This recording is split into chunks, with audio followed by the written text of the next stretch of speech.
ဒါလေးကတော့ဖျားလက်မှတ်တမ်းရဲ့ဝက်ပေါ့ဒါတော့ကောင်းမှုကုသိုလ်လေးပေါ့နော်လူငွေနဲ့လောကဒါနလေးတွေပေါင်းပြီးတော့ဆောင်ရွက်နေကြတာ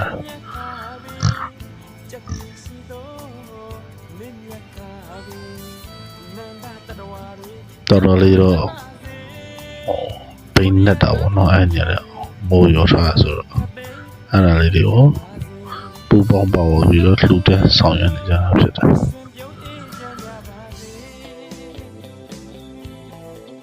ဒါလေးကတော့ပြီးတော့ပေါ့နော်ဒီနောက်တစ်နေ့ကြာမှာပဲတည်တယ်ဒါကတော့နောက်တစ်နေ့